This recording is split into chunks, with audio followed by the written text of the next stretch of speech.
فاليوم ننجيك ببدنك لتكون لمن خلفك آية ও ফেরাউন, আমি তোমাকে মেরে ফেলবো, তোমার হায়াত আজকে শেষ হয়ে যাবে, কিন্তু কিয়ামত পর্যন্ত আমি তোমার শরীরটাকে রেখে দিব। কোনোদিন সমুদ্রের পানিতে নষ্ট হবে না, পোকামাকড়ে খাবে না, কিয়ামত পর্যন্ত তোমার শরীরটা পৃথিবীতে অক্ষত থেকে যাবে। লিতাকুনা লিমান খালফাকা আয়া, তোমার শরীরটাকে আমি এই জন্য রাখবো যেন তোমার মতো অত্যাচারী বাদশা যারা পৃথিবীতে পরবর্তীতে আসবে, যারা ক্ষমতা পায়া দাপট দেখাবে, মুসলমান এবং ইসলামের উপর অত্যাচার করবে, তারা যেন তোমার দেহ দেখা, তোমার শরীর দেখা শিক্ষা নিতে পারে যে ক্ষমতার দাপটে ইসলাম এবং মুসলমানদের বিরুদ্ধে অবস্থান নেওয়ার পরিণতি কি হয়।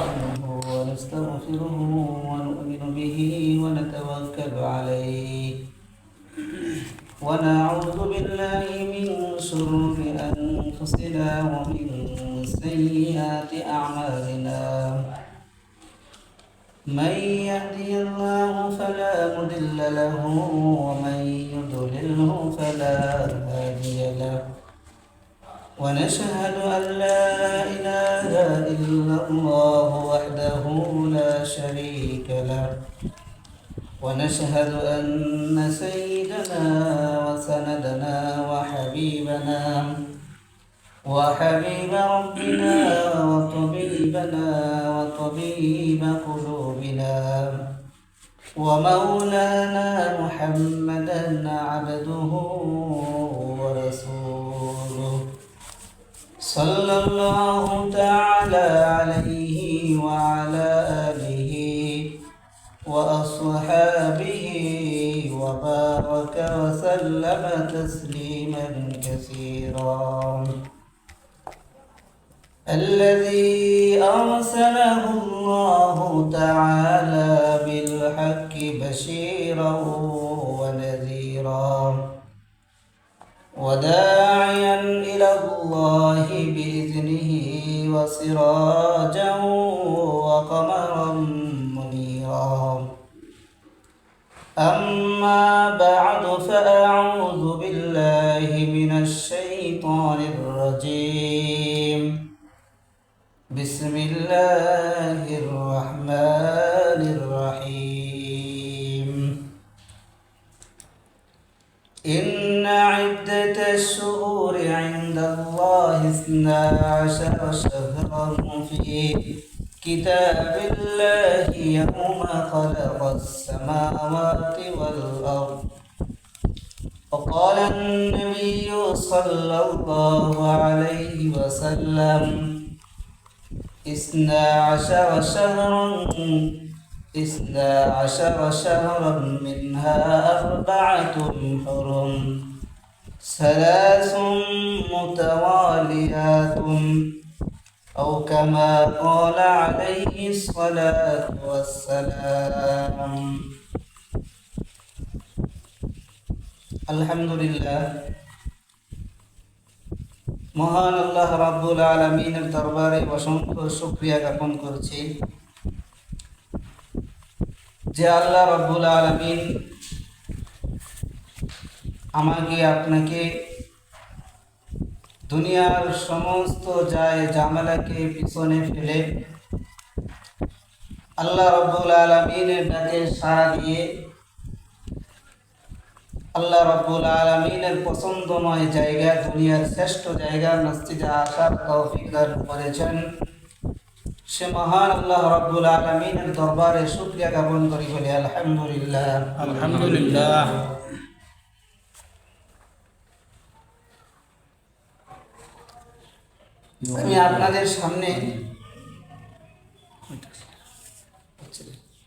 আমি আপনাদের সামনে মহাগ্রন্থ কুরআনুল কারীম থেকে এখানে আয়াতে কারিমা তেলাওয়াত করেছি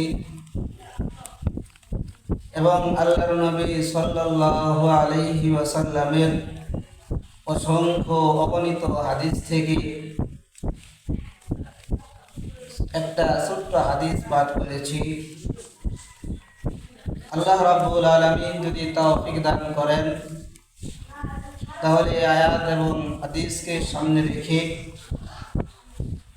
কিছু কথা বলবো। ওয়ামা তাওফীকি ইল্লা বিল্লাহ। আল্লাহ রাব্বুল আলামিন যেমনিভাবে আমাদের বসবাসের জন্য এই পৃথিবী সৃষ্টি করেছেন আমাদের জন্য, ঠিক তদ্রূপভাবে আমরা মানুষ পৃথিবীতে বসবাস করার জন্য যে উপায় উপকরণের প্রয়োজন, যে জিনিসগুলো ছাড়া মানুষের জীবন অচল, যেগুলো ছাড়া মানুষের জীবন চলতে পারে না, আল্লাহ রাব্বুল আলামিন সেই জিনিসগুলো পৃথিবীতে সৃষ্টি করেছেন। আলহামদুলিল্লাহ। চলে গেল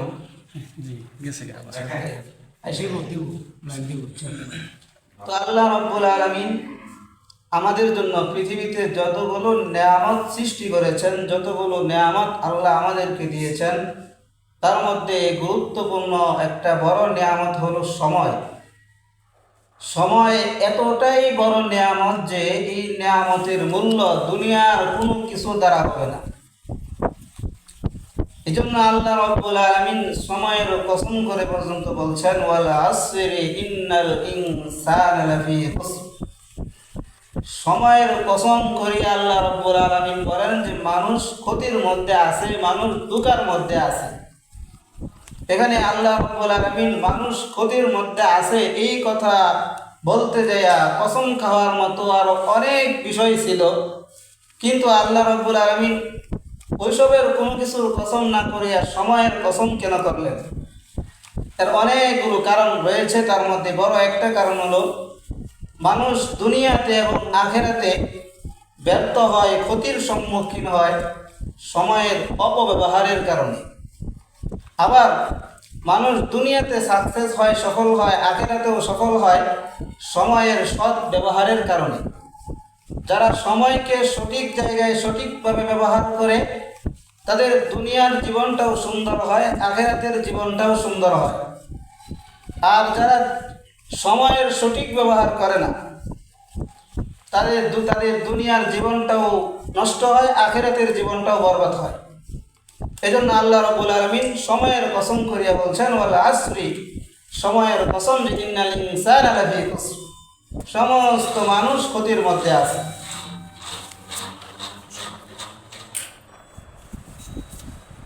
তো এই যে সময়, এটাকে আল্লাহ রাব্বুল আলামিন একটা সিস্টেমের মধ্যে রাখছেন।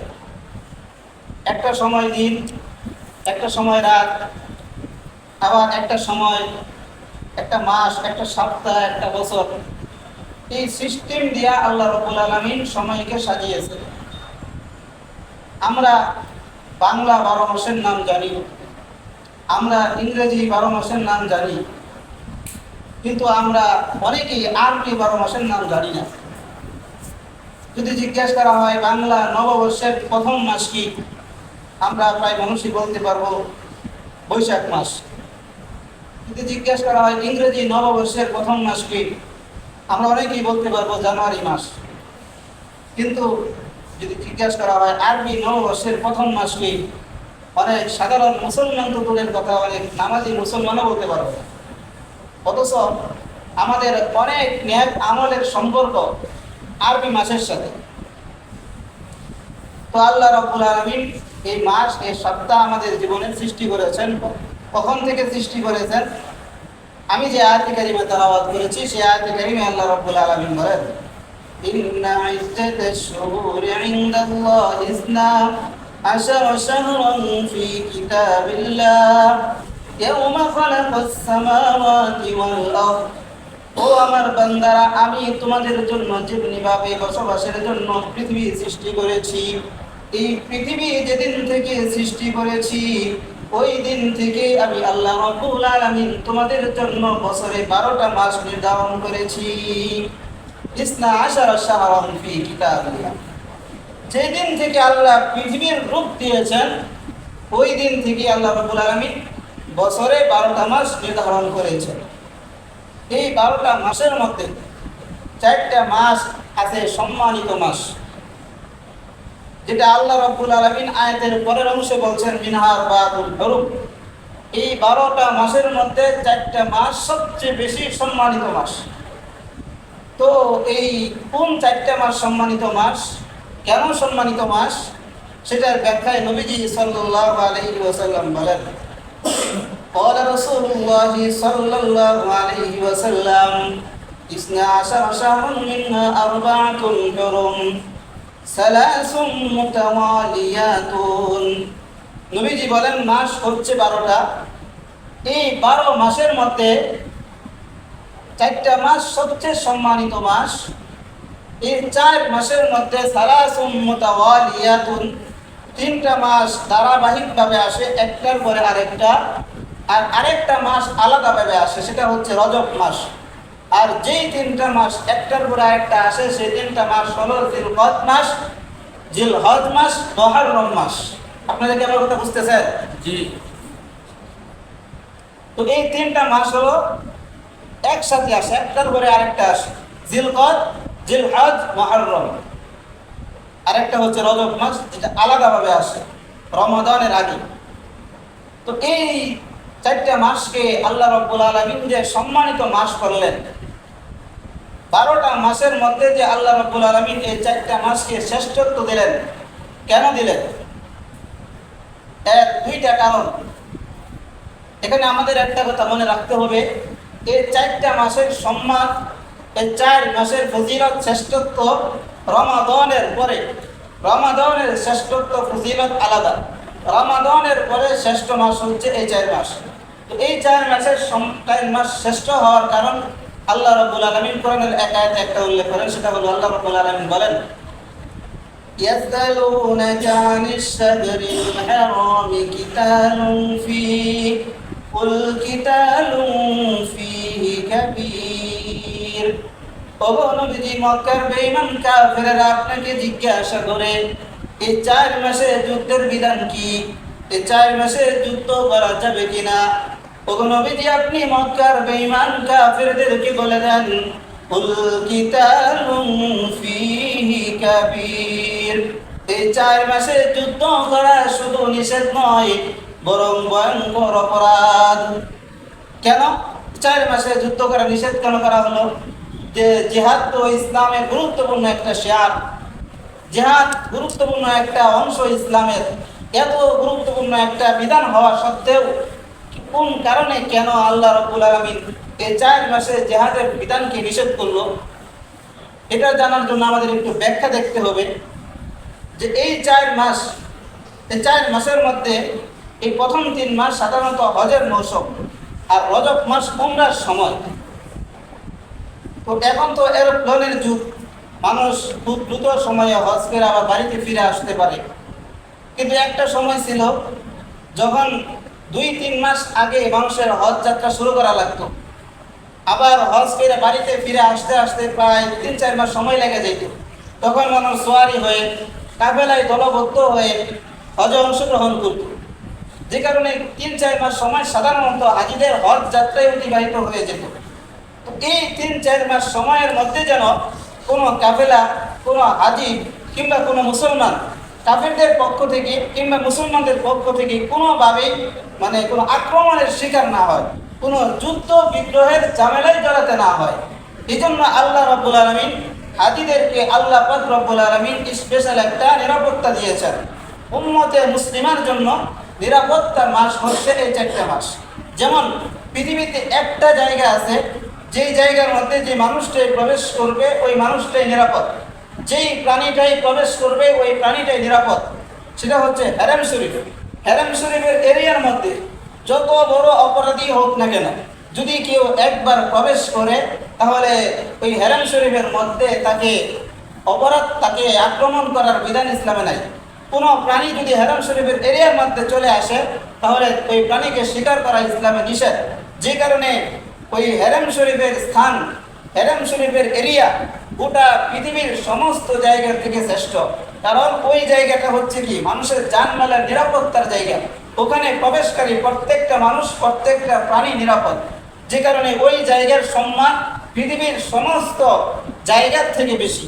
ঠিক তদুরূপভাবে এই 4 মাস যেহেতু উম্মতে মুসলিমার জন্য আল্লাহ রাব্বুল আলামিনের পক্ষ থেকে বিশেষ নিরাপত্তার মাস, এই কারণে এই 4 মাস সম্মানিত মাস, শ্রেষ্ঠ মাস। আপনারা কি বিষয়টা বুঝতে পারছেন?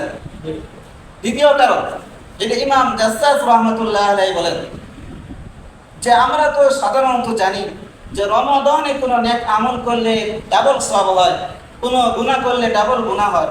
কিন্তু রমাদানের বাহিরে এই 4টা মাস এমন মাস যেই মাসে কেউ যদি গুনাহ করে ডাবল গুনাহ হবে, আবার কেউ যদি নেক আমল করে ডাবল সওয়াব হবে। এই কারণে এই 4 মাস সম্মানিত মাস। তো আমরা কিছুটা বুঝতে পারলাম যে এই 4 মাস কেন সম্মানিত মাস। এরপরে নবীজি সাল্লাল্লাহু আলাইহি ওয়াসাল্লাম বলেন 4 মাসের মধ্যে আরেকটা শ্রেষ্ঠ মাস আছে, সেটা হচ্ছে মুহররম মাস। নবীজি সাল্লাল্লাহু আলাইহি ওয়াসাল্লাম এই রমাদানের রোজা ফরজ হওয়ার আগে ফরজ রোজা রাখতেন মুহররম মাসে। অর্থাৎ এখন আমরা রমাদানে যে ফরজ রোজা রাখি, এই রমজান মাসে ফরজ রোজা ফরজ হওয়ার আগে নবীজি সাল্লাল্লাহু আলাইহি ওয়াসাল্লাম ফরজ রোজা রাখতেন মুহররম মাসে। যখন রমাদানে রোজা ফরজ করা হলো, তখন এই মুহররম মাসে রোজার বিধান রহিত হয়ে গেল। তো নবীজি সাল্লাল্লাহু আলাইহি ওয়াসাল্লাম তারপরে বলেন, قال رسول الله صلى الله عليه وسلم أفضل الصيام بعد رمضان شهر الله المحرم। নবীজি বলেন রমাদানের পরে নফল রোজা রাখার শ্রেষ্ঠ মাস হচ্ছে মুহররম মাস। নফল রোজা রাখার শ্রেষ্ঠ মাস কি? মুহররম মাস। কোন মাসের পরে? রমাদানের পরে। শুধু তাই নয়, নবীজি বলেন যে এই মুহররম মাস হচ্ছে আল্লাহর মাস। কার মাস? বলেন কার মাস? আল্লাহর মাস। তো এই মুহররম মাসের একটা দিন আছে যেটা পুরা মুহররম মাসের থেকেও শ্রেষ্ঠ। সেটা হচ্ছে মুহররম মাসের 10 তারিখ, যেটা আজকে অতিবাহিত হচ্ছে। আমরা অনেকেই জানি, আবার অনেকেই আমরা জানি না। আজকে হচ্ছে কি মুহররম মাসের 10 তারিখ। তো এই দিনের নবীজি সাল্লাল্লাহু আলাইহি ওয়াসাল্লাম কি করতেন? রাসূল সাল্লাল্লাহু আলাইহি ওয়াসাল্লাম যখন হিজরত করে মদিনায় গেলেন, মদিনায় যাওয়ার পরে দেখলেন মদিনার ইহুদিরা রোজা রাখতেছে। তো নবীজি সাল্লাল্লাহু আলাইহি ওয়াসাল্লাম সাহাবায়ে কেরামকে জিজ্ঞাসা করলেন, ও আমার সাহাবীরা, এই দিনে ইহুদিরা রোজা রাখে কেন?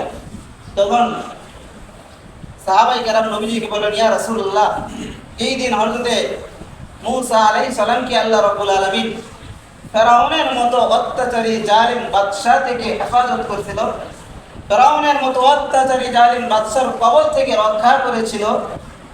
এই জন্য তার শুকরিয়া আদায়ার্থে ইহুদিরা এই দিনে রোজা রাখে। তখন নবীজি সাল্লাল্লাহু আলাইহি ওয়াসাল্লাম সাহাবীদেরকে বললেন, ও আমার সাহাবীরা শোনো, আলা হাক্কা বি মূসা মিনকুম, আমি তো ইহুদিদের থেকেও মূসা আলাইহিস সালামের ব্যাপারে বেশি হকদার। ইহুদিরা যদি মূসা আলাইহিস সালামের প্রতি সম্মান প্রদর্শন করে রোজা রাখতে পারে, আমিও রোজা রাখবো। তবে আমি আগামীতে যদি বেঁচে থাকি, ইহুদিদের মতো একটা রোজা রাখবো না, 2টা রোজা রাখবো। এবং নবীজি সাহাবায়ে কেরামকে আদেশও করে দিলেন, সাওমুত তাসিআ ওয়াল আশুরা, তোমরাও আগামীতে 9 তারিখ এবং 10 তারিখ রোজা রাখবে। ও খালিফুল ইহুদা, এবং ইহুদিদের বিরুদ্ধাচরণ করবে। কারণ ইহুদিরা এই দিনে রোজা রাখে একটা, তোমরা রাখবে 2টা, একটা রাখতে যাবে না। তো নবীজি সাল্লাল্লাহু আলাইহি ওয়াসাল্লাম সাহাবীদেরকে কিভাবে আদেশ দিলেন, এবং নবীজি এটাও বললেন, যদি কেউ মুহররম মাসের 10 তারিখের রোজা রাখে, অর্থাৎ আগে পরে মিলাইয়া 2টা রোজা যদি কেউ রাখে, নবীজি বলেন তার কি ফজিলত। আল্লাহর নবী বলেন, قال رسول الله صلى الله عليه وسلم صيام عاشوراء احتسب ان يكفر السنه التي قبلها। নবীজি বলেন কেউ যদি মুহররম মাসের 10 তারিখের রোজা রাখে, আমি আল্লাহ রাব্বুল আলামিনের কাছে আশাবাদী যে মুহররম মাসের 10 তারিখের রোজার বদলতে আল্লাহ রাব্বুল আলামিন ওই বান্দার পূর্বের 1 বছরের গুনাহ মাফ করে দিবেন। সুবহানাল্লাহ। তো এই জন্য আজকে তো চলে গেল, এই আলোচনাটা প্রয়োজন ছিল গত সপ্তাহে। তো আমরা অনেকেই জানি না, এই বিষয়ে অবগত ছিলাম না। তো যাই হোক, ইনশাআল্লাহ আগামী বছর আমরা চেষ্টা করব। তো আজকের এই দিন পৃথিবীতে সবচেয়ে গুরুত্বপূর্ণ একটা দিন, কারণ এই দুনিয়াতে যত বড় বড় ঘটনা ঘটেছে সব কিছু আজকের দিনে হয়েছে, এবং সামনেও যত বড় বড় ঘটনা ঘটবে সব কিছু মুহররম মাসের 10 তারিখেই হবে। হযরত আদম আলাইহিস সালাম যেদিন জান্নাত থেকে দুনিয়াতে নেমে আসে, ওই দিনটা ছিল মুহররম মাসের 10 তারিখ।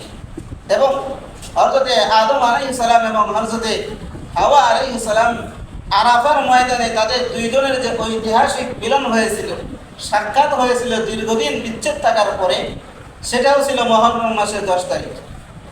শুধু তাই নয়, আমরা জানি হযরত ইব্রাহিম আলাইহিস সালামকে নমরুদ আগুনে নিক্ষেপ করেছিল একমাত্র কালেমার দাওয়াত দেওয়ার কারণে। যেদিন নমরুদের আগুন থেকে হযরত ইব্রাহিম আলাইহিস সালাম মুক্তি পেয়েছিলেন, সেই দিনটা ছিল মুহররম মাসের 10 তারিখ, তথা আজকের দিন। আমরা জানি হযরত নূহ আলাইহিস সালাম নামে একজন নবী ছিল, যে কিনা মাছের পেটে চলে গিয়েছিল। সেটা লম্বা কাহিনী। তো মাছের পেট থেকে যেদিন হযরত নূহ আলাইহিস সালাম মুক্তি পেয়েছিল, সেই দিনটাও ছিল কি মুহররম মাসের 10 তারিখ। হযরত নূহ আলাইহিস সালাম তার উম্মতকে একটানা 950 বছর পর্যন্ত কালেমার দাওয়াত দিয়েছিল।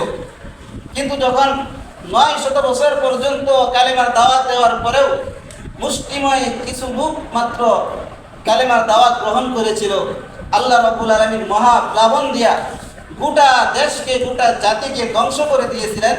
শুধুমাত্র যারা ঈমান এনেছিল তাদেরকে আল্লাহ রাব্বুল আলামিন নূহ আলাইহিস সালামের নৌকার মধ্যে হেফাজত করছিলেন।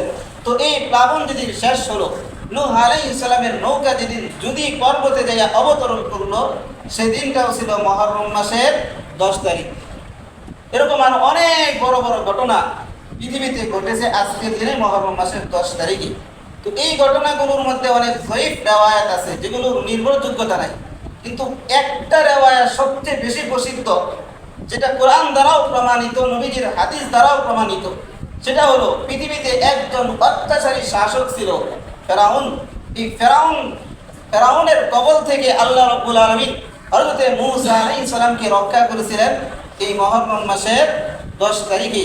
হযরত মূসা আলাইহিস সালামকে যখন ফেরাউন দাওয়া করলো, মূসা আলাইহিস সালাম তার বাহিনী নিয়ে যখন নীল নদের কাছে আসলেন, মূসা আলাইহিস সালামের বাহিনী দেখতেছে সামনে বিশাল সমুদ্রের তরঙ্গমালা এবং পিছনে ফেরাউনের বাহিনীর ঘোড়ার পায়ের আওয়াজ শোনা যাচ্ছে।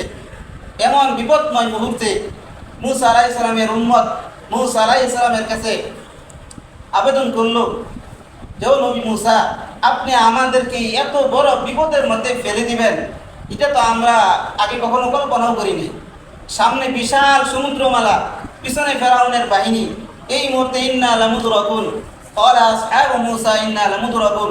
মূসা আলাইহিস সালামের বাহিনী বলল, এখন তো আমরা পাকড়াও হয়ে যাব, এখন তো আমরা ধরা পড়ে যাব, এখান থেকে তো বাঁচার মতো কোনো রাস্তা নাই। তো মূসা আলাইহিস সালাম এক বাক্যে তার উম্মতকে, ঈমানী শক্তিগুলোকে একত্র করে বললেন, কাল্লা, কখনো নয়, ইন্না মা'য়া রাব্বি সায়াহদিন, আমার রব আমার সাথে আছে, অবশ্যই তিনি আমাকে মুক্তির পথ দেখাবেন।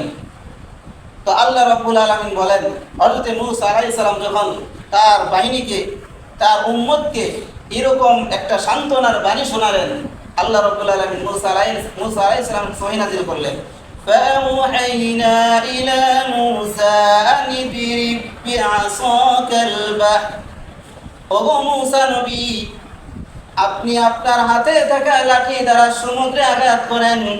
সমুদ্রে আঘাত করতে দেরি হবে, রাস্তা তৈরি হতে দেরি হবে না। মূসা আলাইহিস সালাম যখন আল্লাহ পাকের আদেশ পাওয়া মাত্র লাঠি দ্বারা সমুদ্রে আঘাত করলো, ফালাক কুল্লা তরিকিন, যে প্রত্যেক জাতির জন্য, প্রত্যেক গোত্রের জন্য সমুদ্রের মাঝখান দিয়ে রাস্তা তৈরি হয়ে গেল। তো মূসা আলাইহিস সালাম তার বাহিনী নিয়ে, তার উম্মত নিয়ে এই নদীর মাঝখান দিয়ে, সাগরের মাঝখান দিয়ে পার হয়ে গেল, ওই পারে চলে গেল।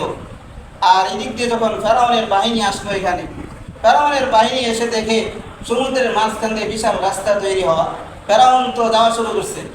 হামান ফেরাউনকে ডাক দিয়ে বললো, মনে হয় কোনো বিপদ আছে, আগে যাওয়া যাবে না, একটু অপেক্ষা করো। তো ফেরাউন দাঁড়িয়ে রয়েছে, প্রবেশ করতেছে না। তো আল্লাহ রাব্বুল আলামিন জিবরাইল আলাইহিস সালামকে বললেন, ও জিবরাইল, ফেরাউন যেই ঘোড়ার উপর সওয়ার হয়েছে, ওই ঘোড়াটা হলো মর্দা ঘোড়া, পুরুষ ঘোড়া। তুমি তাড়াতাড়ি একটা মেয়েদি ঘোড়া, একটা মহিলা ঘোড়া নিয়ে ফেরাউনের ঘোড়ার সামনে যায় তুমি দাঁড়াও। হযরত জিবরাইল আলাইহিস সালাম একটা মহিলা ঘোড়া নিয়ে ফেরাউনের ঘোড়ার সামনে দাঁড়াইলো। তো মর্দা ঘোড়া যখন মেয়েদি ঘোড়া দেখছে, মর্দা ঘোড়া ওই মেয়েদি ঘোড়ার উপর আক্রমণ করার জন্য খুব দ্রুত গতিতে সামনের দিকে যাওয়া শুরু করলো। ফেরাউন যতই চাবুক মারে কোনো কাজ হচ্ছে না। তো এক পর্যায়ে ফেরাউন এবং তার বাহিনী সমুদ্রের মাঝখানে প্রবেশ করেই ফেলল। তো ফেরাউন যখন মাঝখানে একদম মাঝখানে চলে গেল, ফেরাউন এবং তার গোটা বাহিনী, আর অপরদিকে মূসা আলাইহিস সালামকে আল্লাহ রাব্বুল আলামিন ওই পারে তুলে নিলেন। এবং যখন মাঝখানে, তখনই আল্লাহ রাব্বুল আলামিন নদীর পানিকে, সাগরের পানিকে আদেশ করলেন, ওই পানি তুমি আগের মতো হয়ে যাও, তুমি আগে যে রূপ ছিলে ওই রূপ তুমি ধারণ করো। তো আদেশ পাওয়া মাত্র পানি আবার আগের মতো হয়ে গেল। বলেন পানি কথা শুনে কার? আল্লাহ। আল্লাহ রাব্বুল আলামিনের। আমি আপনি যে জমিন দিয়ে হাঁটি, এই জমিন কথা শুনে কার? আমি আপনি যে গাছের ছায়া গ্রহণ করি, ওই গাছ কথা শুনে কার? কিন্তু আমরা মানুষ সে আল্লাহ পাকের কথা মানতে রাজি নই। এই জন্যই আল্লাহ বলছেন ইন্নাল ইনসানা লিরাব্বিহি লাকানুর, মানুষ বড়ই মুখারাপ। আমার নিয়ামত 24 ঘন্টা সে ভোগ করে, কিন্তু আবার আমার নাফরমানিতেও সে 24 ঘন্টা লিপ্ত থাকে। তো ফেরাউন মাঝখানে যাওয়ার পরে আল্লাহ রাব্বুল আলামিন যখন সাগরকে আদেশ করলেন আগের মতো হয়ে যাও, সাগর আগের মতো হয়ে গেল। তো ফেরাউন ডুবতেছে, একবার নিচে যায় আবার উপরে যায়। ওই মুহূর্তে ফেরাউন আল্লাহ রাব্বুল আলামিনকে বলেন, ক্বালা আমানতু বিহি আমানাত বিহি বানু ইসরাঈল, ওগো আল্লাহ, আমি ঈমান আনলাম ওই আল্লাহর উপরে, যে আল্লাহর উপরে ঈমান এনেছে বনি ইসরাঈলের নবী মূসা আলাইহিস সালামের বাহিনী, নবী মূসা আলাইহিস সালামের উম্মত, যে আল্লাহর উপরে ঈমান এনেছে আমি ওই আল্লাহর উপরে ঈমান আনলাম। ওয়া আনা মিনাল মুসলিমিন। এবং ডুবার সময় ফেরাউন আল্লাহকে বলে, আল্লাহ আমি একজন মুসলমান, আর আপনি আমাকে কেন এইভাবে ডুবাচ্ছেন? আল্লাহ রাব্বুল আলামিন ফেরাউনকে সাথে সাথে জবাব দিলেন, আল আনা ওয়া ক্বাদ আসাইতা ক্বাবলু ওয়া কুনতা মিনাল মুফসিদিন। ও ফেরাউন, তুমি দাবি করতেছো তুমি মুসলমান, তুমি তো স্বৈরাচারী ছিলে, তুমি তো অত্যাচারী ছিলে, তুমি তো জালিম বাদশাহ ছিলে। তুমি আমার নবী মুসার উপর যত প্রকার আক্রমণ আছে সব করেছো, আমার ইমানদার বান্দাদের উপরে যত প্রকার আক্রমণ আছে সব তুমি করেছো। আর এখন তুমি দাবি করতেছো তুমি একজন মুসলমান। তুমি যতই দাবি করো না কেন, তোমার দাবি গ্রহণযোগ্য হবে না, তোমার ব্যাপারে ফয়সালা হয়ে গেছে, তুমি ডুবে মারা যাবে। তবে আল্লাহ রাব্বুল